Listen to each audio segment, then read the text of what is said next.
आप देख रहे हैं सुदर्शन न्यूज।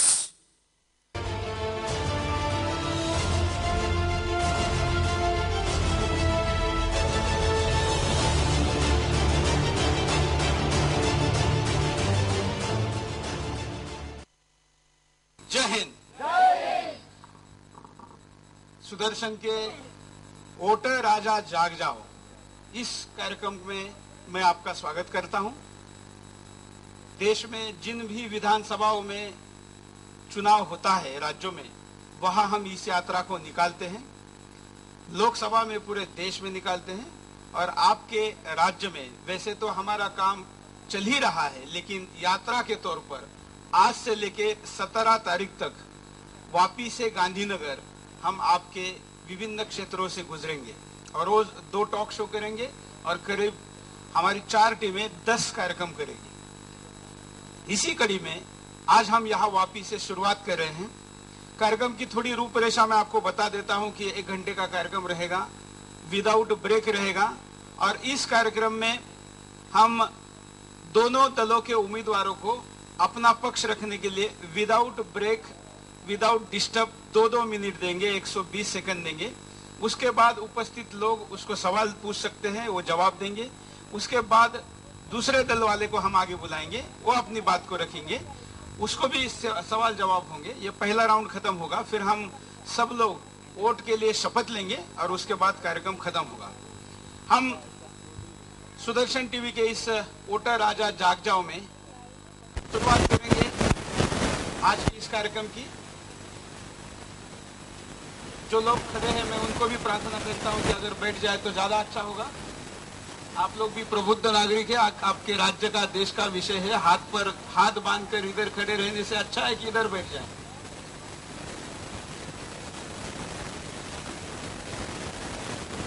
हम लोग जब देश की बात होती है तो बात करने से डरते हैं या अपने आप को दूर रखते हैं और फिर रोते रहते हैं और तब दूसरे को कोसते हैं। अभी अपनी बात रखने का टीवी चैनल पर आपको मौका है और आप हाथ मांगकर दूर खड़े हैं। मैं भी सत्ताधारी पार्टी के भाजपा से विठल भाई Patel, chairman town planning committee, आपको निमंत्रित करता हूं। आप अपनी बात को शुरू में यहाँ पर रखेंगे, दोबारा आपके मिनट शुरू करते हैं। नमस्कार मित्रों, क्षमा याचना। गुजरात में 12 साल से नरेंद्र भाई मोदी की सरकार चल रही है और गुजरात में औद्योगिक विकास हुआ है, कृषि विकास हुआ है, गांव-गांव तक रास्ता गया है, पानी की योजनाएं बनी है, चेक डैम और खेत तलावड़ी का प्रोजेक्ट पूरा किया है उनने और गुजरात सब में स्वनिर्भर हुआ है। औद्योगिक क्रांति में भी गुजरात अग्रसर है। गुजरात की कृषि आवक जो 2001 में 14,000 करोड़ थी, वो आज 96,000 करोड़ है। गुजरात में रोजगारी के हिसाब से पूरे देश में जब 100 लोगों को रोजगारी मिलती है तो 72 लोगों को रोजगारी गुजरात देता है और गुजरात का एक ग्राम पंचायत ई कनेक्टेड हुआ है और गुजरात के विकास में नरेंद्र भाई मोदी ने अहम भूमिका निभाई है।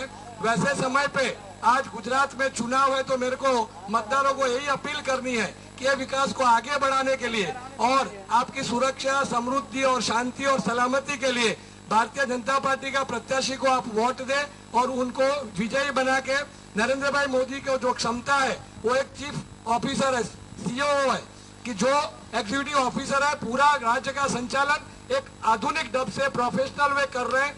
हर एक वीक में वो एक डिस्ट्रिक्ट कलेक्टर से ऑनलाइन बात करते हैं 1 घंटा तक और पूरे जिले में जो भी समस्या है उसमें से कितनी उलझाई और कितनी बाकी समस्या है उसका कैसे निवारण किया जाए उसके बारे में वो हमेशा चिंतित रहते हैं।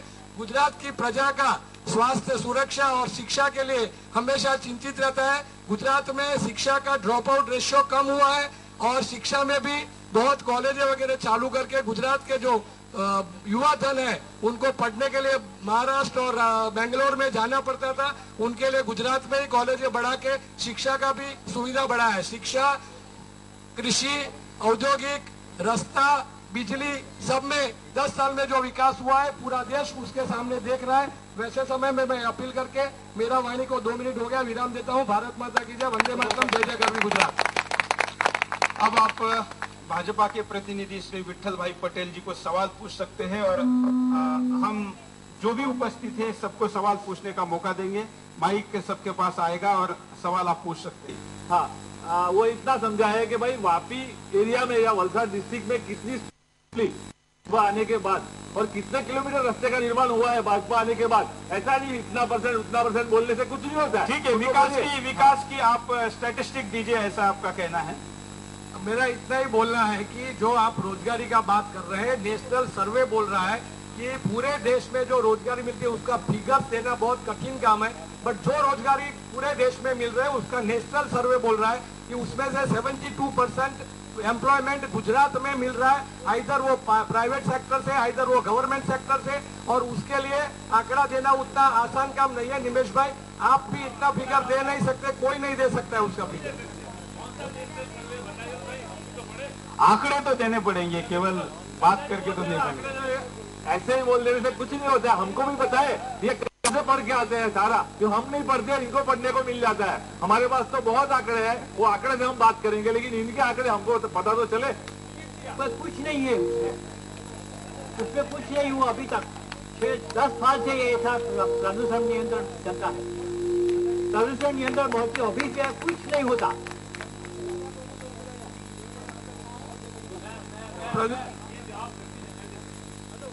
प्रदूषण नियंत्रण में गुजरात में जो कॉमन एफ्लुएंट ट्रीटमेंट प्लांट जो चलते हैं वो अदर राज्यों की वजह से बहुत अच्छी तरह से एफिशिएंटली चलाए जाते हैं, और गुजरात में जो लास्ट 10-12 साल में 15 साल में जो प्रदूषण नियंत्रण हुआ है उसमें बहुत कुछ सुधार हुआ है। पहले उसका सेंट्रली ड्रेनेज सिस्टम नहीं था, कॉमन एफ्लुएंट ट्रीटमेंट प्लांट नहीं था, कांग्रेस की सरकार थी तब।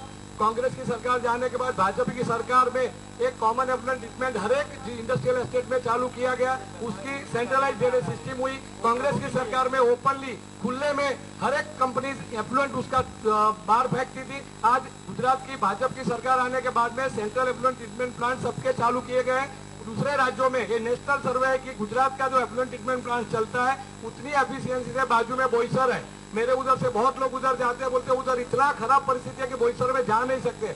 महाराष्ट्र वगैरह में जो भी परिस्थिति है वैसे बहुत राज्यों में है, ये तो हम डिस्ट्रिक्ट में करके जान सकते हैं। सर लाइन चल रही है, उसमें क्या कुछ किया?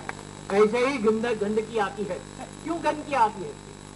एक एक करके भाजपा गवर्नमेंट आने के बाद कोई एफ्लुएंट ट्रीटमेंट प्लांट चालू नहीं हुआ है। अपना जो हाईकोर्ट अथॉरिटी ने सबको मजबूर किया है, उसके बाद एफ्लुएंट ट्रीटमेंट प्लांट वापी में भी चालू हुआ है। और मुझे विठल भाई जरा समझाएंगे कि यहाँ पे जो सॉलिड वेस्ट का बहुत बड़ा एक हमारे दो महीने पहले वापी में सॉलिड वेस्ट का बहुत बड़ा वो हुआ, मतलब क्या पूरा सॉलिड वेस्ट का जो बंड था वो टूट गया और लाखों सॉलिड वेस्ट दमनगंगा नदी में आइधर उसमें से समंदर में बहाया गया और देखते रहे, तो वो उनकी कामगिरी है। सॉलिड वेस्ट का जो इंसिडेंस हुआ, ऐसा डिजास्टर इंसिडेंस बहुत जगह पे होता है, और उसका immediately Vapi waste effluent management और VIA ने और इधर के सब प्रतिनिधि ने मिलके, आप जो बोल रहे हैं कि दरिया में बह के गया, दमनगंगा में बह के गया, ऐसी कोई परिस्थिति नहीं है। वो सब इकट्ठा करके उसको जमा करके उसको स्टोरेज किया गया है और उसको अच्छी तरह से चलाने के लिए पूरा पीछे पड़े। हाँ, ठीक है।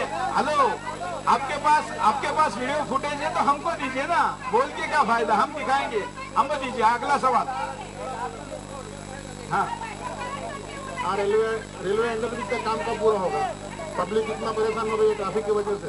बड़ी बातें करते हैं, आपकी तरफ से जवाब देने के लिए है, आप चिंता मत करिए।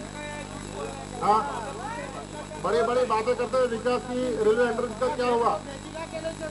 60 साल के कांग्रेस के शासन में वापी में जो बड़ी समस्याएं थी उसमें कोई ध्यान नहीं दिया गया था। यातायात का अविनाश भाई का जो सवाल है उसका मैं जवाब देता हूं। हम लोग की लास्ट 5 साल की टर्म ने हमने यातायात का पूर्व से पश्चिम जाने के लिए जो समस्या थी उसके लिए बड़ा गैर से अध्ययन करने के बाद में अंडर ब्रिज का 7.5 करोड़ का प्रोजेक्ट हमने चालू किया और 5-6 महीने में उसका ब्लॉक्स रेडी है।